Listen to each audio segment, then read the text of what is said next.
Good evening, Ehud Yaari in Jerusalem, one of Israel's greatest experts on the Middle East situation. Everything is still in a state of flux, Ehud. Could you give us an update on the recent events, ongoing events in Syria? What is the current situation? What are we likely to see in the next few weeks? Well, in Syria, the units which President Assad has been deploying in order to quell the rebellion have basically finished going through the main cities in the country. The rebellion is still on, but the scale and the scope of demonstrations and protests is diminished. President Assad himself, I can tell you, feels that he's winning this round. He knows, as he's saying to people around him, that there will be other rounds pretty soon.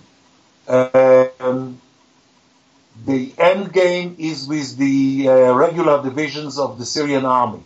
That is, the Sunni generals have to make up their mind whether they will still back the regime or do whatever the army was doing to President Mubarak of Egypt and President Ben Ali of Tunisia. At this point, I think that unless there is a very strong-worded intervention by the US president, telling people that this regime is over and Assad is out, that probably, unfortunately, we may see Assad hanging in. Since I know you have many friends in the region, including and contacts in the Middle East, what does the Syrian street think about President Obama right now? Well, I can tell you that Syrian opposition leaders, with quite a few of whom I'm in regular contact, are very disappointed that the United States did not take on Syria the same position that President Obama himself took on Egypt, when he said now means now. Mubarak has to get out. These words were so far never uttered by the president or anybody below him in the administration. And people in Syria tend to believe, I'm not sure it's correct, they tend to believe that had the president spoken, we would see huge demonstrations in the two main cities of Syria, Aleppo and Damascus, where we didn't have the size of demonstrations that we saw in other cities in Syria. One more question on this front. What's the impact so far on Hezbollah and the kind of behavior we're likely to see from them is during this, let's call it, questionable and transition time for Syria? Well, Hezbollah is extremely nervous because if the Syrian regime finally goes, that means that they lose their main supplier of arms, their hinterland, if you want, they're linked to Iran, and they are extremely nervous. The same goes, by the way, for the Iranians. But I think that at this point, what the Iranians are trying to do is to beef up the ability of President Assad to confront the protest. They have, for example, arranged for Iraq, which is still under some sort of American influence. Iranians have convinced Iraq to provide for financial and economic support to Syria because President Assad is in trouble. So Hezbollah is basically basing their hopes on the ability of the Iranians to get Iraq, next door neighbor to Syria, to help Assad during his time of trouble. Incredible. Two quick questions about Egypt. You knew President Mubarak. What was your reaction when you saw that famous or infamous photo of the former president in the cage? What was your first reaction to that image? You know, I knew President Mubarak since December 1977. That's many years which I do not care to count. And I've had many opportunities to sit with him and speak with him. I don't have any doubt in my mind the man himself was not corrupt. His family, people around him, absolutely yes.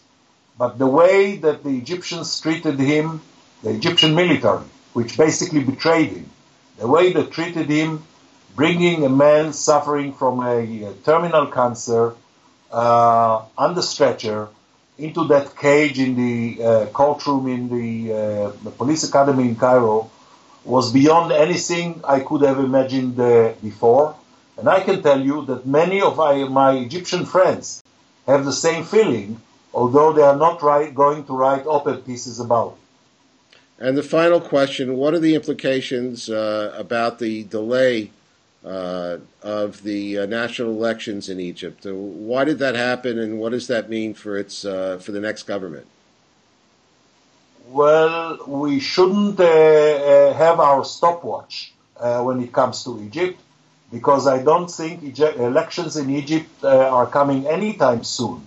That is, it may be that we will have by November, December this year parliamentary elections in Egypt, but I do not see myself, and none of my Egyptian friends can see that, they will have presidential elections, which is what really counts, in 2 years' time.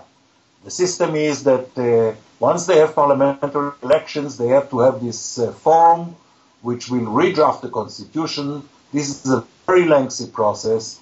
I don't think the Egyptian army is in any hurry to hand over power to an elected president. And if we can sneak in one last question, Egypt, Hamas, and the Palestinian push to independence, does this interim situation with the Egyptian government, are they trying to exercise more leverage on the Palestinians? No, the Egyptians have, if I can put it very bluntly, the Egyptians have lost their ability to play foreign policy. They're not players, although they have the weight and the gravitas to do that. The main thing which concerns Egypt and the Palestinian Hamas front is the fact that the Egyptians are losing control over huge portions of the Sinai Peninsula. The Sinai Peninsula is becoming like a black hole in the triangle of peace, Egypt, Jordan, Israel, and it's a place where we now see not only Hamas, but also Al-Qaeda, fundamentalist organizations such as the one that assassinated President Sadat back in '81. All of them are in control.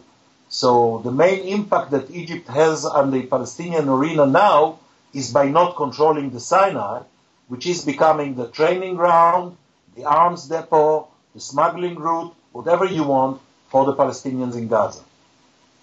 Thank you, Ehud Yaari, and have a good evening in Jerusalem. My pleasure. Thank you, Abe.